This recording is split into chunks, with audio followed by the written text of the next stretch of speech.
of my manifestation and intuition training challenge that I've given myself. And if you joined me yesterday, I want to apologize. I forgot to put a link in the description box below, but this first portion is pretty long, so if you want to skip ahead to the second portion at any point, there will be a link in the description box below. So part one, I am going to give myself an intuition test, which you can give yourself at the same time. You're going to guess whether or not the card is red or black. And my goal is to get more than 50% correct. Hopefully far more. Did not do so well yesterday.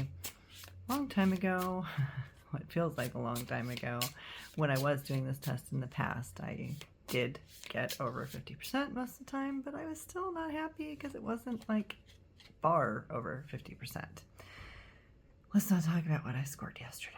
I did do another training later in the evening, got a better score, but not a great one. On the plus side, if you did watch yesterday, then you saw me draw at the end of the video, I will draw a card of the day. Yesterday I drew gullibility. So I decided when I lost the $1 poker tournament, that was fun. I had ace queen, another person who was all in had ace queen, and the biggest stack of the three of us who was all in had queen 2. We all had flop top pair, and yeah, queen 2 took it down with a 2 on the river. So of course I felt cheated and like I for sure should get to play in another tournament, but I remembered we drew gullibility, and so I decided I would not be gullible and just go straight in. And I made a deal with myself that I needed to get 55% or more on this test in order to play in the $5 tournament. Seemed like a good symmetry there, 5, 5, 5.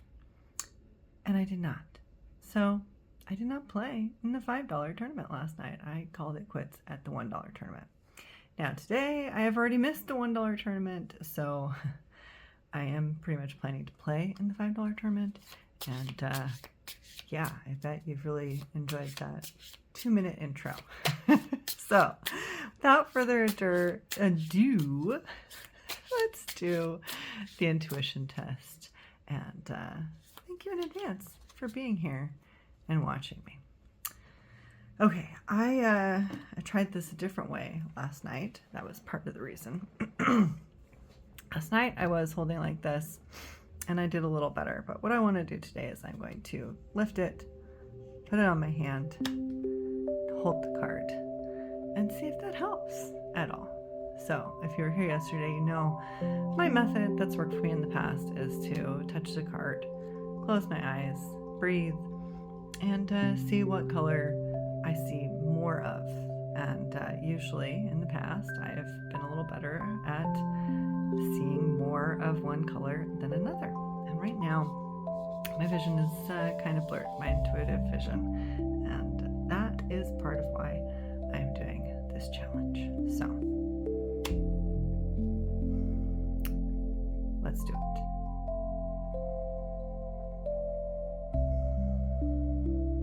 Red. Nope. So no on the left. Got it right, goes on the right.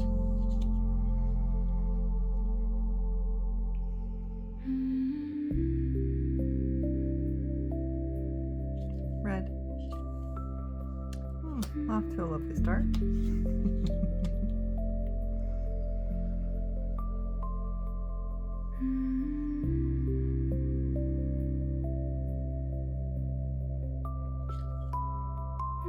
Red.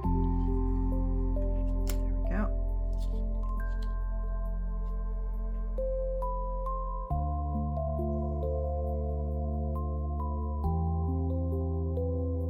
Black. It's pretty 50-50.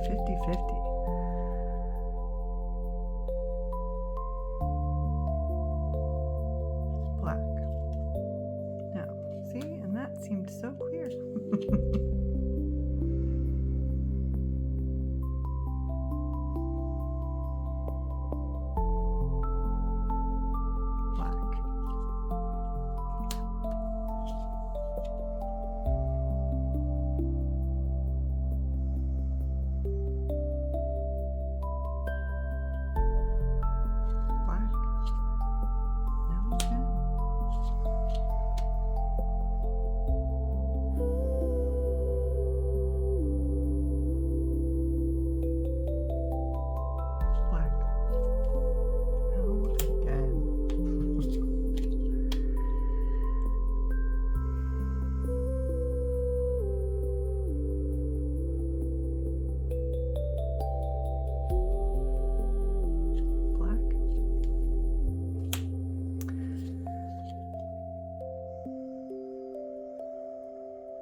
You might notice I'm taking a little longer. Sometimes I wonder if I'm just impatient, if the camera is making me nervous and affecting this. But you know what? There's things in life that will make you nervous, so it really doesn't matter. You need to be able to have strong intuition under all circumstances, so that, I'm putting myself into this on purpose, knowing this is part of it, but blabbing because it's hard.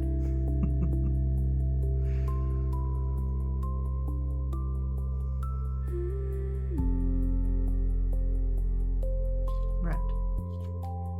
No.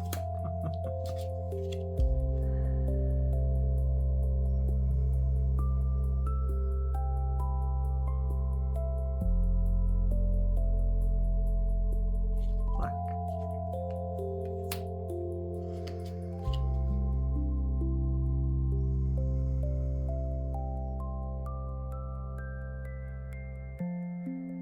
Black.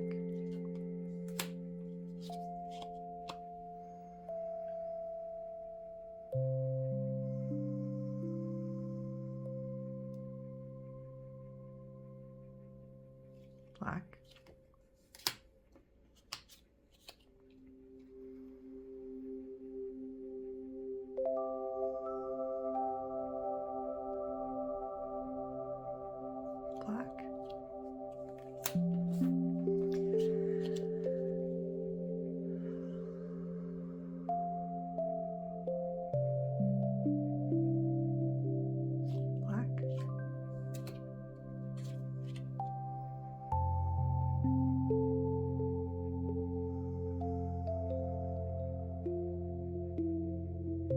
Black. Black.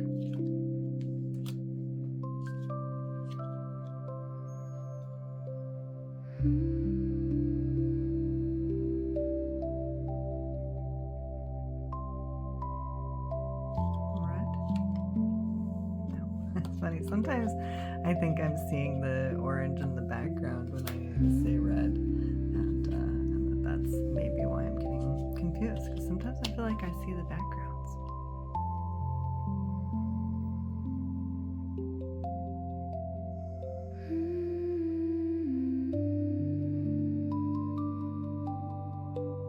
Black.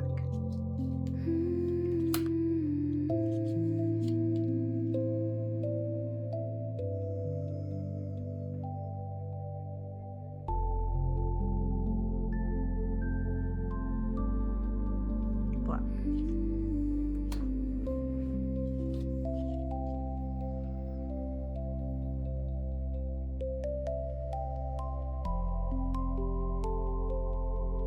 Black.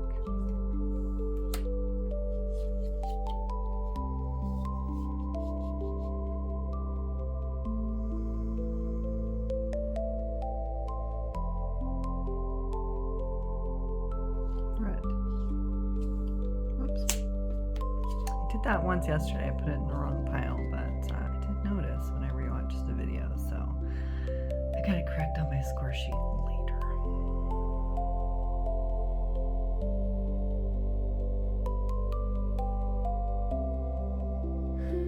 Red.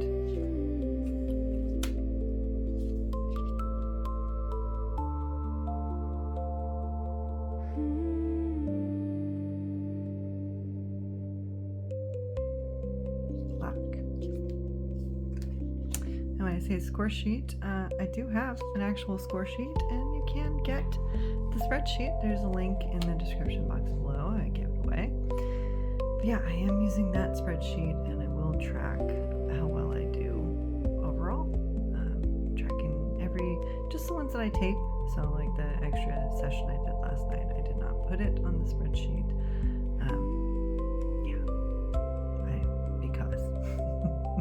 Because you didn't see it, so it didn't happen necessarily. I don't want you to think that I'm cheating on the results, and I did better. So anyways, back to this one. Black.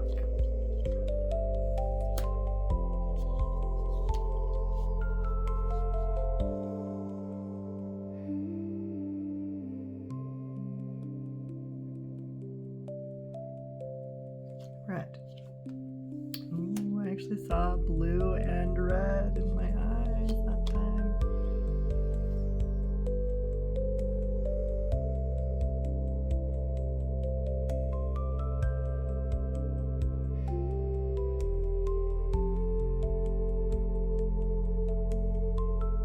Red.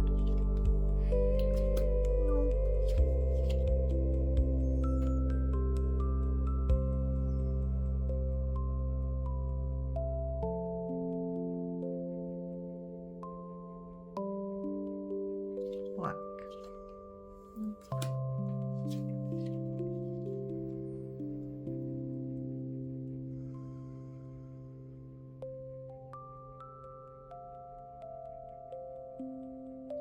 Black.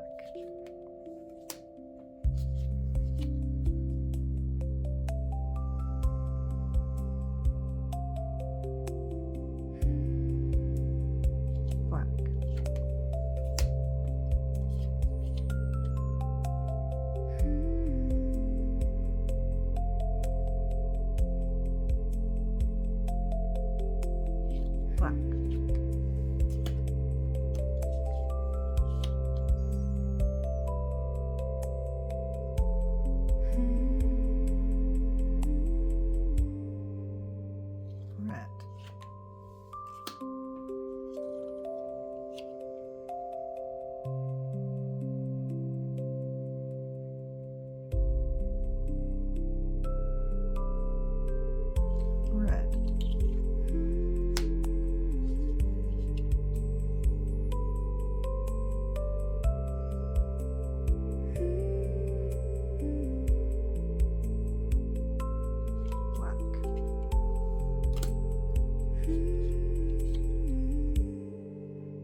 Black.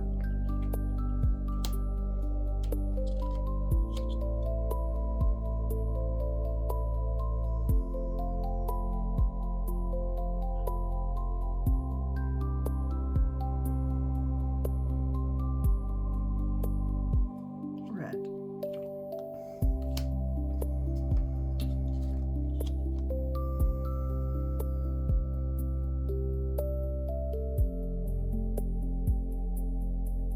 Black.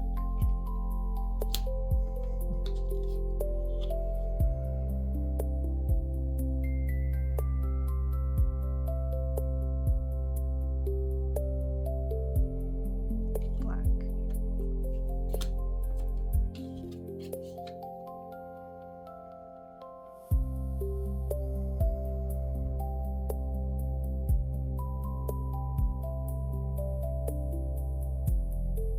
Black. Alright, well, I don't know. 1, 2, 3, 4, 5, 6, 7, 8, 9, 10, 12, 13, 14, 15, 16, 17. Whoopee, exactly as yesterday. That's all I'm gonna say about that. Yeah.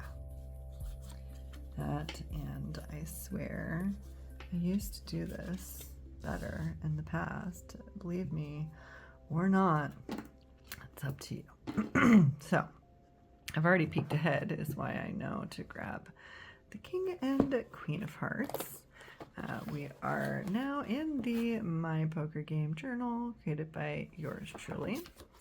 Section 3 is the playable hands, which I like to use as a manifestation test, as in, how powerful am I manifesting right now? Can I get the deck to do what I want it to do? And yes, I realize this might seem like a frivolous test to some people. It is kind of a frivolous test, but personally, I think, well, one, if tarot is real, which these are tarot playing cards, and if manifestation is real, then you should be able to ask the deck to do what you want. So, anyhow, that was my thinking when I came up with this exercise, in case you were wondering. So, what we do is I have, some of the action pre-written here. Yesterday we did a cash game scenario. Today we're doing a tournament scenario. There are both in this book, and there are also PDF download versions available in my Etsy shop. And in that case, I separated them so that the cash game scenarios are separate from the tournament scenarios, because generally people usually are a fan of one or the other when they first start playing poker. I apologize for this kind of shoddy lighting situation here. It was the best I could do. I spent a long time yesterday trying to adjust it, and it just didn't happen. So, first step in the playable hand scenario is to write out a make-believe scenario. What do you think that you would do if you were playing this King, Queen of Hearts, and, well, you're for sure going to win. Whatever cards are going to come are going to be winning cards for you. So how are you going to play this hand? Now, obviously, I'm asking myself that, not so much you, because I'm the one who's doing the writing here. So, if 12 of 475 players remained in the $20 tournament.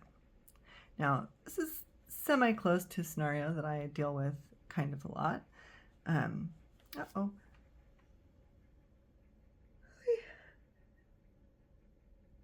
Oh, I'm about to sneeze, and I can't sneeze. Oh, I don't know.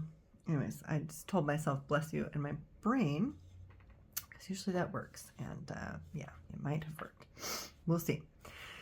Anyhow, if 12 out of 475 players remained in the $20 tournament, mind you, I mostly play the $1 and $5, but $20 tournament players are not far above that in how they choose to play. Some of them are. Many of the higher level players will be playing in these online while they're sitting at the cash game tables. So, although I don't know, I haven't asked them exactly which tournament they're playing, but anywho, I hope you like my blabbing, and I hope that's what you're here for. So, my point being, I am describing what I would do from more of a even more fish in the poker tournament kind of a scenario. I am not describing, high level Texas Hold'em here. I'm not. That's not the level that I'm at. At some point, I hope to be there. Right now, I have to beat the fish, and they play different. I play different. Everybody who's playing for $1, $5, $10, $20 plays a lot different than people who are playing for $1,000, $2,000, $10,000. Get my point? So, anyhow, if only 12 players out of 475 remain, you're very close to the final table. You're very close to some pay jumps. You're going to be playing different than you would at the start of this $5 tournament. And probably the people who made it to the end of that tournament are playing pretty smart, but they're no Phil Ivey, Daniel Negreanu, Phil Galfond. You get my point. So, I'm in the big blind. I have 650,000 in my stack. Blinds are 25 and 50,000, so I have a healthy stack. Currently 6-handed, and under the gun folds. Middle position raises to 100,000 with 350,000 behind. Got twice as much as him. Cutoff, button, and small blind fold. So everybody's out except for me. What is it with me having to burp while I'm on camera? Excuse me. That's 2 days in a row. And I just want you to know, I'm literally drinking not bubbly beverages all day today because I don't want to burp on camera. And I'm addicted to bubbly beverages. So yeah, I didn't win that battle. Anyways, 1 second while I hydrate. So, currently 6-handed. Everyone except for middle position, who raised double the big blind, folds to me. And he's got only 350,000 behind. Now, King Queen in this type of scenario is pretty good. It's not a pair, but it is suited. They are connected, and it is 2 of the highest cards in the deck. But from a fortune-telling perspective, which is my thing, play at your own risk, no matter how you decide to play, people. But, so dark. 1 second. Gotta be able to do a little better than this. Gotta be able to. Let's see if we can get some more light on this card. How do we do? Yeah, barely. Okay, so, sorry. What it says here is, no cross, no crown.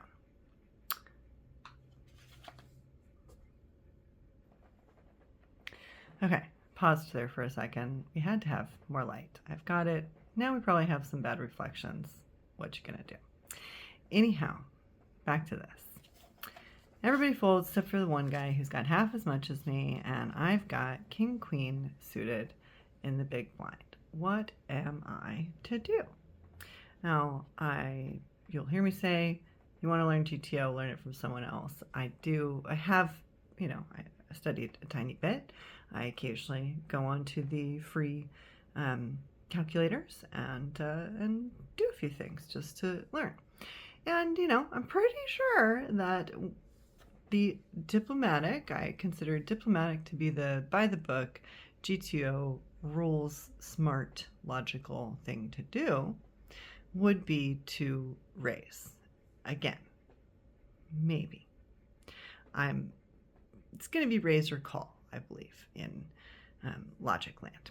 However, we have this card, which I believe implies follow the rules, right with the Queen of Intuition. So what rules are you supposed to follow?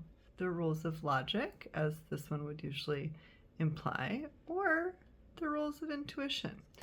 Now, they both have water in the background because hearts are generally considered to be the water cards. Each one has an elemental influence, and water is emotions. So I would be paying very close attention to how my emotions are right then.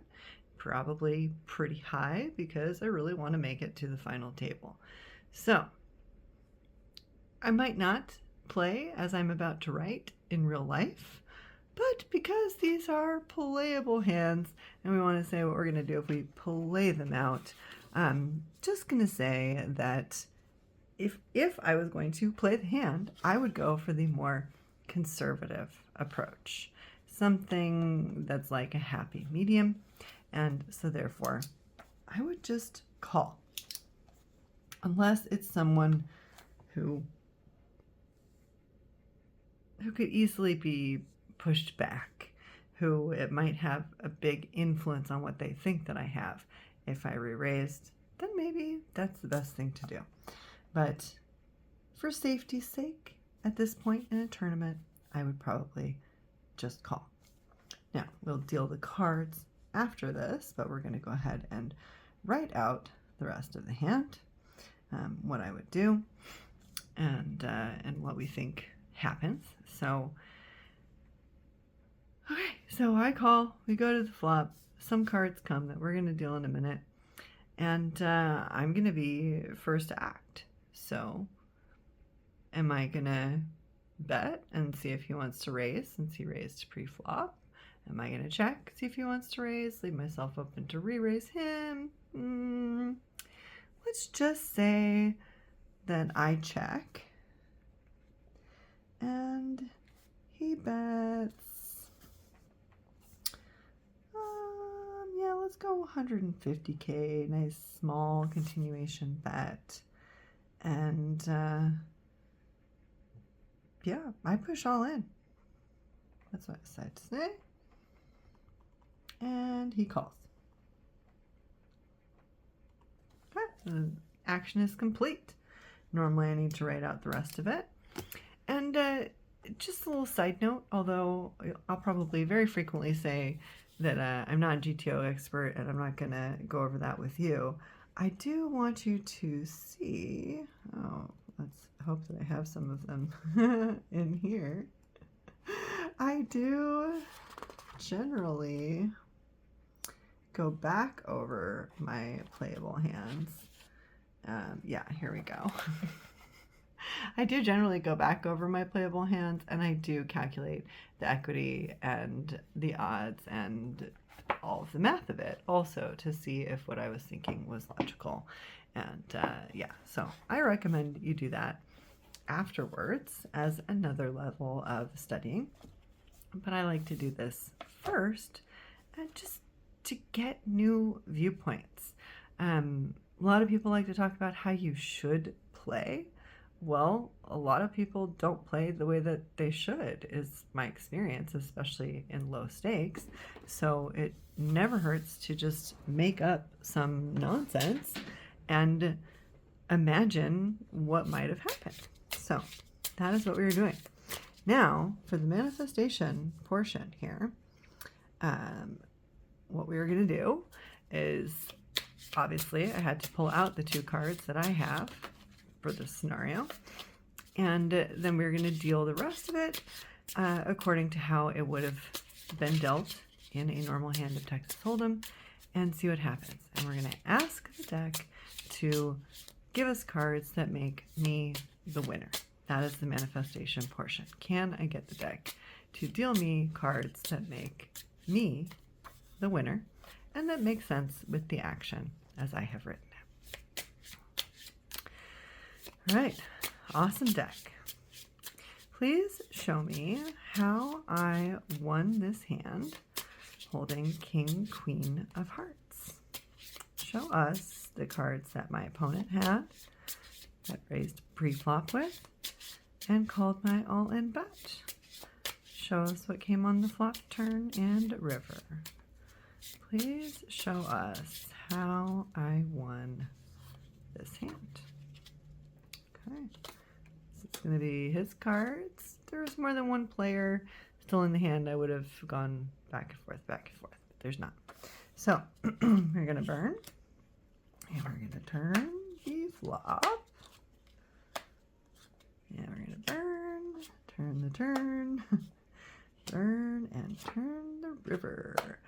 Well, once again, and I say that compared to yesterday, I got nothing. I have a high card. I would not have played this hand this way. This is not a manifestation success.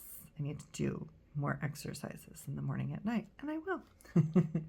But that doesn't mean we cannot learn more about poker by looking a little further at this hand. So I'm trying to get everything on the camera as best as we can. And yeah. All right. So, and P.S., it is still possible that the deck gave me the winner as requested.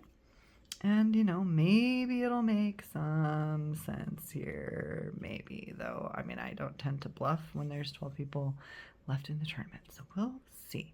But, dun, dun, dun, dun, dun, dun, dun, dun, boop. No, he got a pair of 8s. He beat me. So, 100% manifestation fail. However, who in the world would have raised pre-flop with this hand? This hand would not have happened. Complete manifestation fail. This guy was in middle position. So when you're down to 6 players in a tournament, well, at any point in a tournament, middle position is not a powerful place to play from.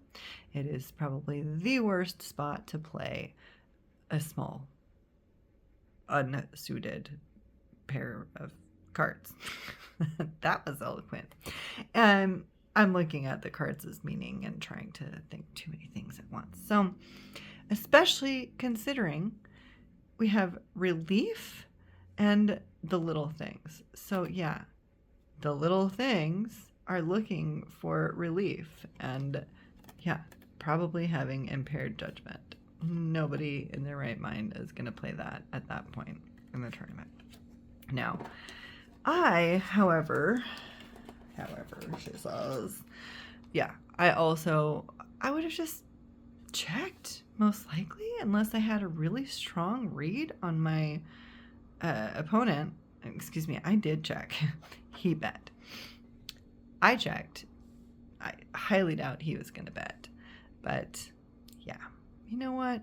I think I'm just going to cut this portion of the video off for today because it's not going well. It's not a logical poker hand. It didn't work. So, manifestation fail. Intuition still low. Let's draw a card of the day for my little advice for myself and for you. And I'll write in my journal, well, let's see what the advice it has for us. So I know if I should think twice about whether or not I'm about to play in a $5 tournament. My poker bankroll is very small right now. I believe it's at $15 or $16 right now. I keep having this phenomena where I make it up to like 55, between 50 and 60, because I'll win, some money in a tournament, place high enough that I get a pretty good payout, some mystery bounties and whatnot, and yeah, and then, as is typical of tournaments, I just go slowly down, down, down, down, down. So, you know what? I didn't ask the deck officially. What advice do we need to hear today? Show us what card we need to close this out. What advice do I need? Card to watch for. Show me, show me. Woo! That one, definitely wanted to pop out. Yeah, this is, to me, one of the least lucky cards in the deck. One of the grimmest. Now, I laugh because, anything that is lucky or unlucky, especially when you're looking at it in poker and tarot, it could be whatever's lucky for me is going to be unlucky for you. So the things that are lucky and unlucky are actually both lucky and unlucky. And that's the kind of thing that this card and the Ace of Spades and the Nine of Spades represent in slightly different ways. This one, we're at the barrier. We're literally on it. In poker, I like to say, be the barrier or face the barrier. So the reason that I laughed is because I'm, been talking about the barrier. Should I play? Should I be worried? Should I be disillusioned? Is there a barrier? And then I drew the barrier. Well, at the moment, I'm feeling that's the sign that the barrier is me. I'm disillusioned. It is always darkest before the dawn. And yeah, that's why I'm doing this on camera and allowing myself to blab and look a little silly and fail or do worse than I would like to on my intuition test, because it's always darkest before the dawn. You got to go through some junk before you get to the good stuff. And I know it's coming. So maybe the good stuff is coming tonight on the poker table. Maybe it's coming because you're all pressing like and subscribe and are going to keep watching my videos and help me get to where I make some money on this channel. Maybe it's because you already clicked over and check out my Etsy shop and you're not even here anymore. But whatever it is, that's the types of abundance that I am looking for. More than one. Whatever type of abundance the universe wants to send my way, I'm looking to be used how the world, the spirit, wants to move me. But yeah, I've been feeling dark. I've been feeling disillusioned. I've been feeling like I am up against a barrier, and it is time to bust through it. And yeah, let's do it. Press like, press subscribe. See you tomorrow. I'll give you an update on how this poker went, because I can tell you right now, absolutely playing. Hope you have an awesome day. Thanks for watching.